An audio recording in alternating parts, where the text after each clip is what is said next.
Hello, I'm Joy Burns-Roger, and this is your Government in Action. Thank you for joining us. In his first year in office national address, Prime Minister and Minister of Finance, the Honorable Philip Davis, announced the minimum wage increase to $260 and other wide-sweeping measures to tackle challenges facing the country. Todd Isaacs tells us more. According to the Prime Minister, the higher minimum wage will benefit thousands of Bahamians. The increase will help. It was long awaited, long overdue, and the extra money every week will make a difference. During an inflation emergency, it's important to take the steps we can to improve affordability. Of course, nothing is more important to helping families make ends meet than higher wages.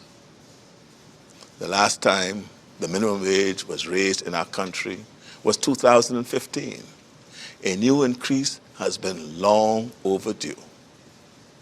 Tonight, I'm announcing that the country's new minimum wage will be $260 a week. For minimum wage earners in the public service, the change will be retroactive going back to July of this year. For minimum wage earners in the private sector, the increase will begin in a little less than 3 months, in January of the coming year, allowing employers time to prepare for the increased expense. The higher minimum wage will benefit tens of thousands of Bahamians. Will the increase help? Yes, it will. It was long awaited, long overdue, and the extra money every week will make a difference. However, we are aware that this will not eliminate the hardship of trying to make ends meet in today's economy. Instead, it represents progress on the way to a livable wage. The raise was negotiated by the National Tripartite Council, which includes the government and representatives from the private sector and unions. Our shared goal was to raise the minimum wage without having a negative impact on employment or job growth, and we believe that has been achieved. We have been talking about recovery and relief, but I want to be clear. Our goal for the Bahamian economy goes beyond recovery. The goal can't simply be to return to the way things used to be. Because, let's be honest, there's never been a time when our economy created enough opportunities for Bahamian advancement and ownership. Returning to the past economy isn't the goal. Creating a new, more inclusive economy is the goal. For your Government in Action, I am Todd Isaacs. Tune in next week for more announced during the national address by Prime Minister Davis regarding price control and crime-fighting initiatives. Minister of Health and Wellness, Dr. the Honorable Michael Darville, gave some details on the progress made by the Davis administration to secure a new location for the new site of the Princess Margaret Hospital. We had 3 sites in mind. I don't want to say exactly where the new proposed site would be, but I would like to let the Bahamian people know that there is some studies, some geotechnical studies that are going on the rock formation to ensure that it can handle multi-story capability. I am pleased with the site. The site is about 50 to 55 acres, so there's room for expansion. It's on high ground, which means that we don't have to worry too much about the elements of climate change. But I'm pleased that as we're progressing with the final feasibility, it appears that we have a confirmed site. And I figure in a couple of weeks, at the latest 2 months, I will be able to clearly articulate to the Bahamian people where the new site for the Princess Margaret Hospital will be. We were looking at JFK. There's some land that is vested with the government, it's Crown land. We were supposed to have a dual carriageway on Gladstone Road. There's a parcel of land there that we thought could be appropriate. There's a plot of land that we're looking at on the Paul track area. that was vested in water and the utilities department, and we have one or two other pieces that have already been ruled out. And so we're progressing, and we are making the necessary steps to ensure that we meet our commitment. Dr. The Honorable Michael Darville was also on hand earlier this week when the Bahamas received its first tranche of monkeypox vaccine, a total of 1,400 doses in country on Monday, October 17, 2022. Once again, we would like to thank the Pan American Health Organization, our partners, to ensure that we have the monkeypox vaccine in country. It's been a long time coming. Last week I spoke with the media. I had an idea when it was coming, but we wanted to make sure, and today on British Airways, the vaccine is here. The vaccine will be moved from here to the proper storage site, and our teams will be responsible to administer to the high-risk groups and individuals that may have been exposed. And so once again, on behalf of the government, we'd like to thank PAHO and the entire team at the Ministry of Health who worked assiduously to ensure that these vaccines arrive in the country. The vaccines arrived at Lynden Pindling International Airport on board a British Airways flight. The Ministry of Health and Wellness has been in talks with PAHO about acquiring these vaccines since early summer. The minister said particular groups will be targeted to receive the vaccine, and that rollout will begin shortly. Well, you know, when we talk about high-risk groups, we're talking about people who might have been potentially exposed. We have the MSM group in the community. We also have other groups that we believe that may be at high risk.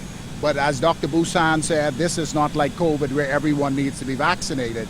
It is basically those groups that are at high risk. Well, the official rollout will begin very shortly. The vaccine is in country. We have a strategy on how it's going to be utilized, and we would notify the media exactly how we would roll it out. We have our vaccination consultative committee, which also would play an intricate role along with our team. Well, we are now looking at it. We are back in negotiations with PAHO, and that possibility exists. That final decision will have to be made along with our entire team, but we are definitely looking at the second tranche. We will be back with more of your government in action when we return.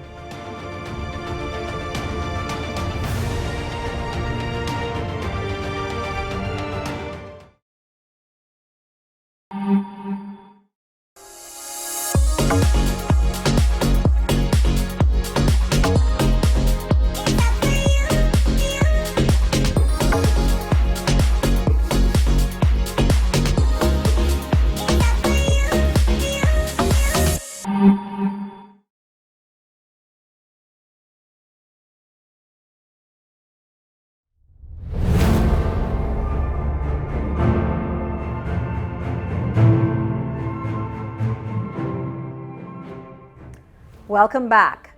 A ceremony to officially open an exhibition of art and artifacts showcasing the history of the first inhabitants of the Bahamas was held October 12, 2022 in Pompey Square.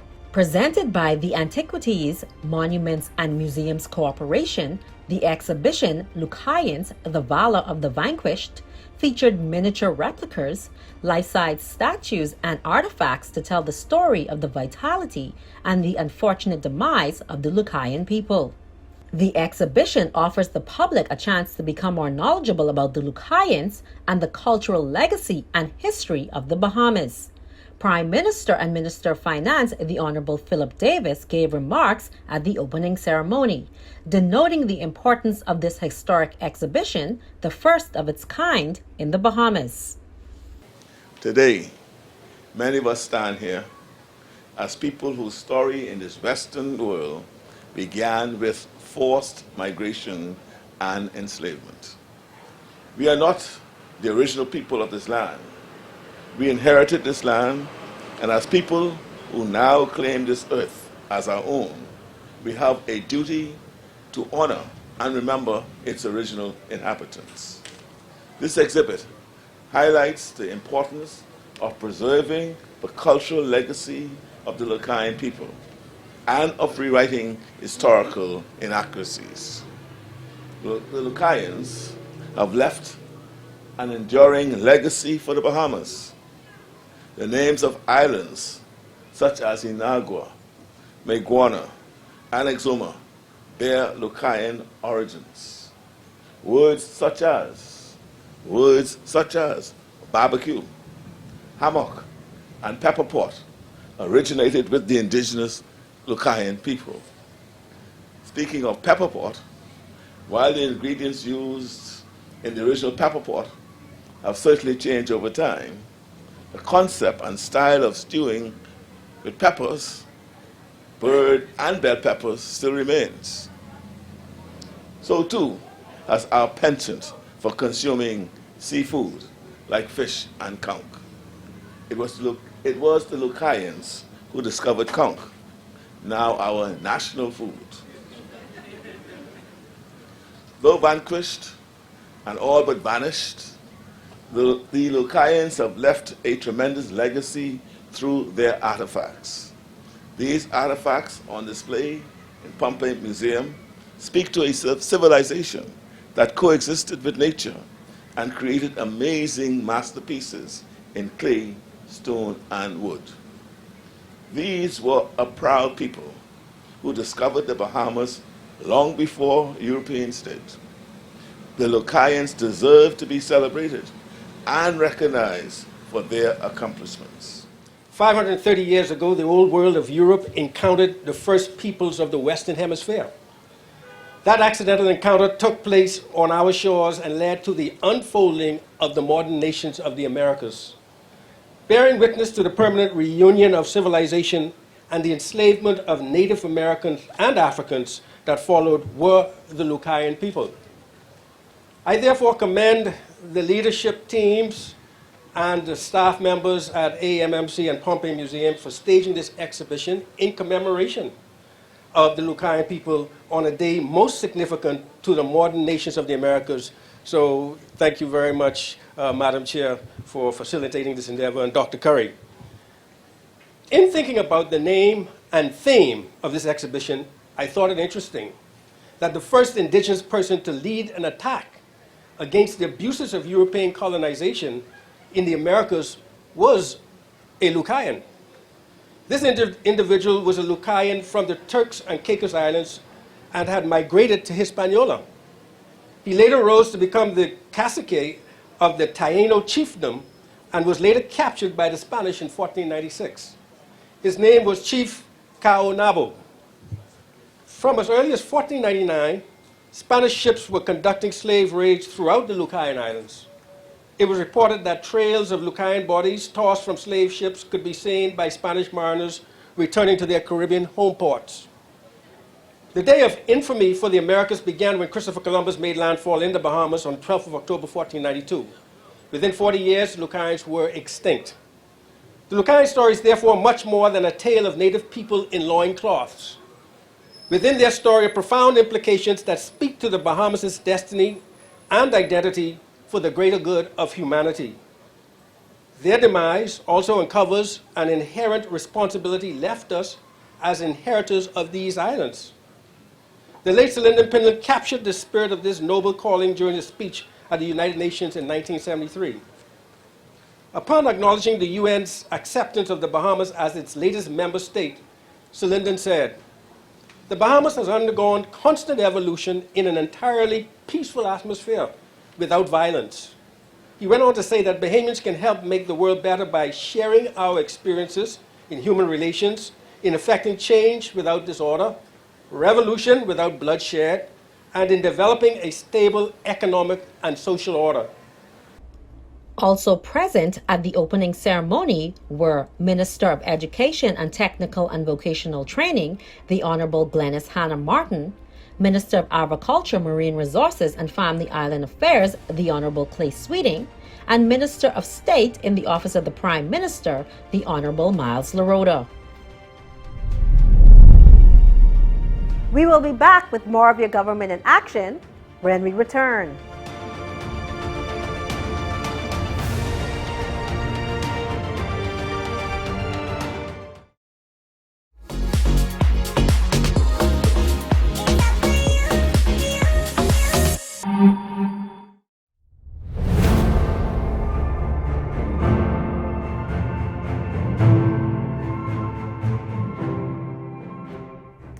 Welcome back. Prime Minister and Minister of Finance, the Honorable Philip Davis, has thrown the government's support behind a Memorandum of Understanding for Cooperation and Exchange between the University of the Bahamas and the University of Hawaii. Carissa Williamson has this story.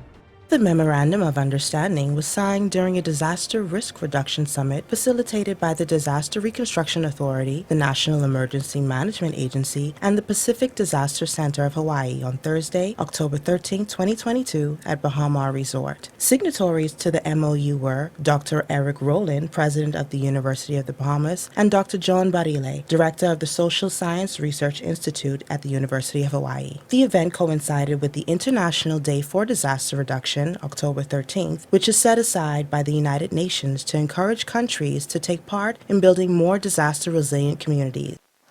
Ladies and gentlemen, we know about disaster. We know what it is like to live in a world where every year we brace ourselves for possible catastrophe. We know all too well the utter devastation a hurricane can bring to our shores.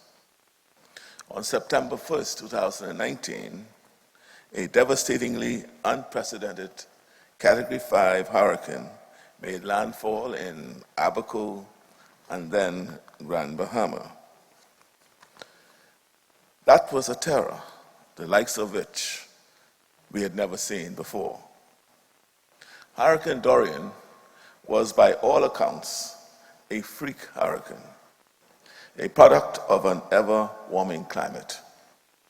Global climate change is precipitating major shifts in weather patterns and setting the context for a world rife with unpredictable storm activity. It is us, low-lying island nations, across the hurricane, tornado, and typhoon belt of the Atlantic and Pacific Oceans, who are most vulnerable. Few can provide a better first-hand account of the toll that natural, biological, and other climate-driven hazards have on small island nations like the Bahamas. We are not alone in facing these challenges. Our friends, family, partners, and colleagues around the world face similar challenges.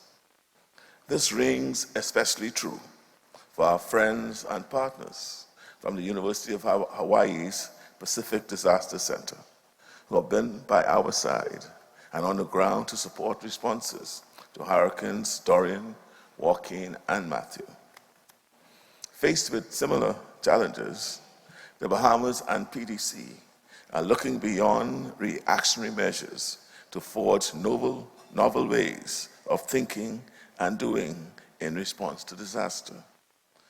The partnership between the University of the Bahamas and the University of Hawaii will allow us to undertake joint scientific research between our institutions to promote sustainable solutions to help our island states better adapt to the impending crisis we both face. Climate change is a slow onset mega disaster that threatens the entire globe, and it requires a scientific foundation of knowledge to ensure that policy and actions are rooted in evidence. For Your Government in Action, I'm Carissa Williamson. Also present for the MOU signing was the Honorable Maz Larota, Minister of State in the Office of the Prime Minister, with responsibility for disaster preparedness, management, and reconstruction. The minister affirmed that the Bahamas is moving toward implementing early warning systems as a mitigating tool in the fight against natural disasters. This is evolving. As I said earlier, the old fire chief days are gone. During my visit to PDC, we see what disaster risk management is going to be. And I'll just give, as the risk assessment, we're going to make it public for the media. Each island was assessed in terms of its resilience. And we would normally think just flooding, but PDC has shown us, you look at the age of the residents, you look at the income of the residents, and these are things that we never thought about. But if you have an island with 500 people on it, they are all over the age of 65 on pension, their resources to move or to adapt to a storm is much less than somebody else who is younger and have earning capacity. And so what we have learned from PDC is to look outside the box.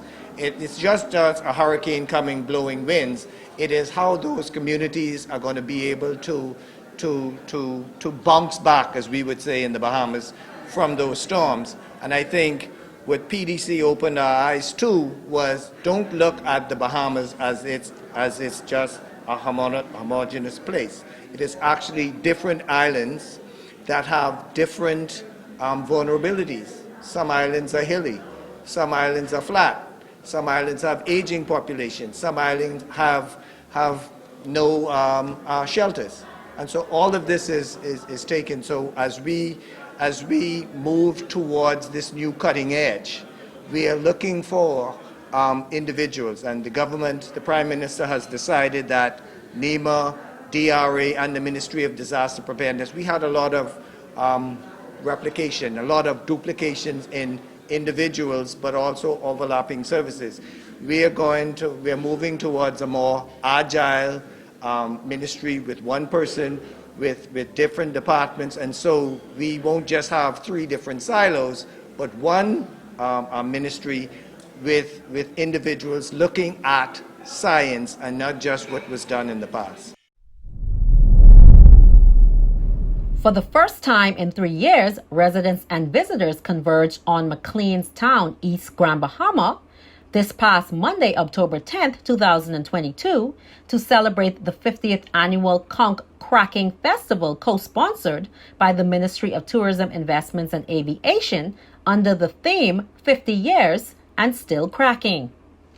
Minister for Grand Bahama, the Honorable Ginger Moxie, expressed how elated she was for the return of the festival and commended the beautiful Grand Bahama Committee for expediting the renovations and preparation of the festival site.